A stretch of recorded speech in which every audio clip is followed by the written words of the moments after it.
Hey, it's T Styles again, and I help writers build their book empires through story structure, marketing, and publishing. So if that interests you, please like, subscribe, and share. And also do me a favor, drop me an emoji to let me know you want more of this, want more things and tools that will help you build your business and more than anything, earn income. Today, I want to be talking to you about how to update your metadata to increase your sales. And if you're saying, oh, Toy, what's metadata? And you aren't aware of it, don't worry, I got you. I'm going to be honest. Nobody actually ever told me what metadata was.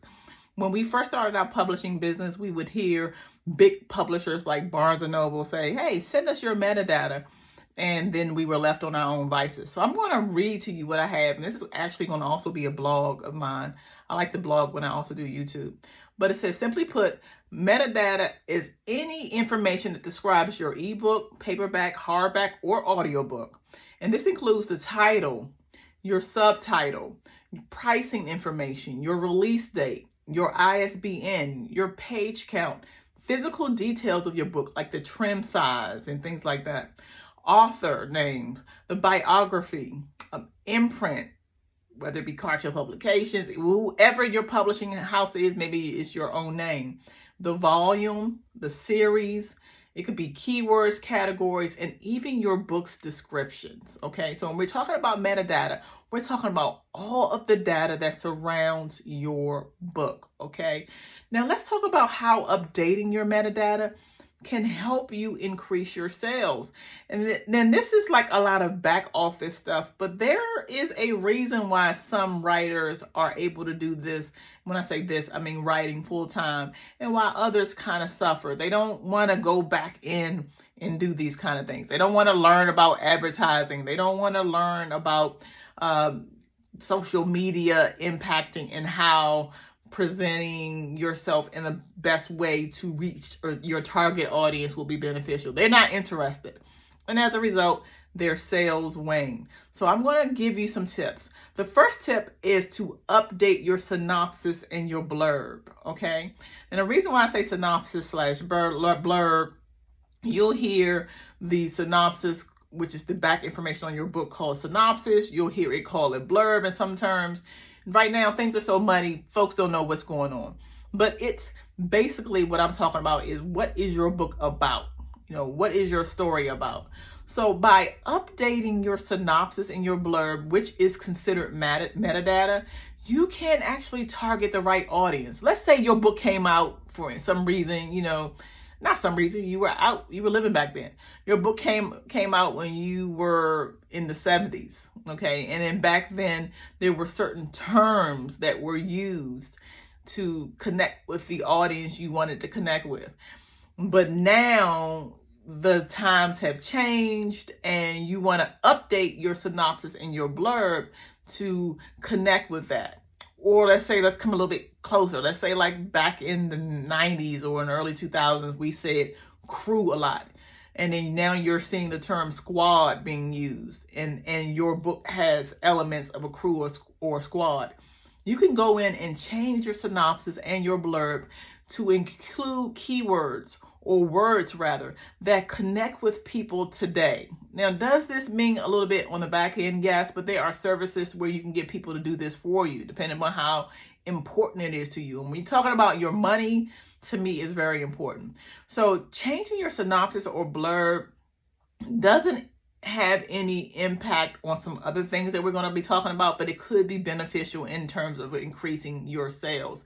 So take a look at your book description sometimes. Does it need to be changed? And if it needs to be changed, and let's say you are using Amazon as your publisher, your ebook publisher, your paperback publisher, just going in the description and changing it will help. But you want to also make sure that you go into the paperback part of it and then change that too, and the ebook part of it, because you want to make sure that if it's on the paperback and if you're using Amazon as your sole printer, that the back book metadata is connecting with your changes, which will mean going in and changing your cover. But at least you won't have to do some of the other things like change your ISBN and things like that.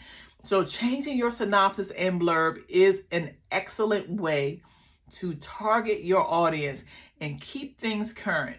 Number 2, updating your keywords and categories. I have an exclusive group of writers who I work with who I just love so much. And I go in a lot of detail with them about how to physically maneuver around Amazon systems and a lot of other systems to make sure that they are ranking where they need to be. But I always tell them that the keywords, when you hear the terms keywords are the words that the consumer, or in our case, readers, are entering to find a specific, in our case, book. But keywords are not just for us, it's for anybody looking for a product, any kind of product. So updating your keywords that you have chosen for Amazon, you want to maybe do it once a year if need be, or if you really feel like it's something really is relevant to your book and you see that now the shift in the zeitgeist has gone to a certain way and you want to make sure you're connecting with that, then updating your keywords will help you and can help you increase your sales. So again, the keywords are the words that are entered into Amazon or some of these other retailers to find your book. And you want to make sure you're using their terms, not yours, because you put in keywords that aren't being searched for, nobody's looking for it, you're not going to be able to get any sales, okay? Now, the categories is another thing that we are allowed to change on a repetitive basis with Amazon. Let's say you have different themes in your book that you didn't consider before. Let's say you have a main character that's from America and another character that's from Brazil. And you have themes that are steeped in the Brazilian culture. And you never thought about that. But now, since you're looking at the categories and you realize you can have up to 10, then you go in and say, you know what? Let me go in and then add the Brazilian theme to it. And now, boom, although the book is mainly American, because you are being true to your book and you also putting Brazilian, I'm widening my base. So by updating your keywords and categories, which is all part of the metadata, you can increase your sales. See, you learned something new. Number 3, let's say you do a rewrite that's a strong rewrite, because some of the things that we discussed right now doesn't entail you having to change your ISBN or anything like that. But let's say you did a strong rewrite. A strong rewrite can actually help you target the audience that you want. Let's say you wrote a book in the 70s and you don't want to change that theme, because I don't know about y'all, but I like timeless pieces. For the War Saga, I really tapped into the 90s and the era where I was growing up, and I don't want to change that for anything. You know, I like to keep that in the past. I like the nostalgia of it all. But let's say like you are wanting to change it because you say, you know what, the time wasn't as relevant as the storyline. So you want to bring your 70s story up into like the 2000s or 2022 or what have you. Then that would entail a strong rewrite. And whenever you do massive changes inside your book, you are going to have to change your ISBN. So I'm going to pause right here, and this is not really what this is about, but kind of is. Whenever you do massive rewrites, then the series and or edition of your book will change. And that means you'll have to get an entirely different new ISBN. Now, if you're buying ISBNs, and if you work with me, you know that ISBNs are very expensive. But what the ISBN does when you buy them on your own, it puts you on record as being your own publisher, which is what you want, especially if we talk about getting big deals. But let's say like it's not in your budget.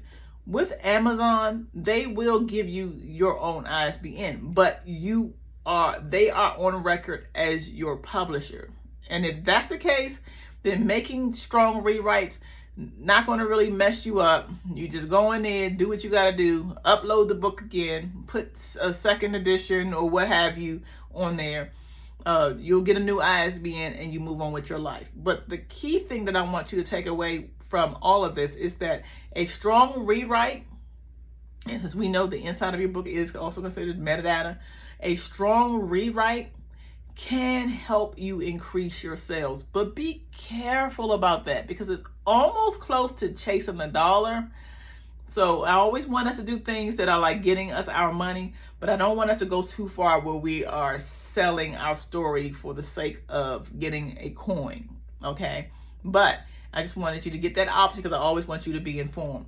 Number 4, change your book cover. Look, Publishers and writers aren't the only people that realize the power of a new cover. Think about the movies that you go to. Sometimes you'll see one movie poster in the movie theater, and then we look online, it's another movie poster. They understand the importance or the marketing strategy, rather, of having multiple covers. Now, for us, we don't want to get too ridiculous, because with readers, it's almost like it's a secret society. And they say, look, it's the book cover with the 2 guns on it, or it's the book cover with the sexy lady and she got the red shoe. So if you went and just did 5 or 6 different covers, you're going to confuse everybody. But changing your cover, updating your cover is something that major publishers do. It happens all of the time. There's no reason for us not to be able to take advantage of it. But a cover change is considered metadata, and it can do wondrous things for increasing your sales. Again, I hope this has been helpful for you. If you want more of this, please like, subscribe, and share, and then give me an emoji. Let me know that you see me, that you're feeling me, and I will be back soon with another video. Bye.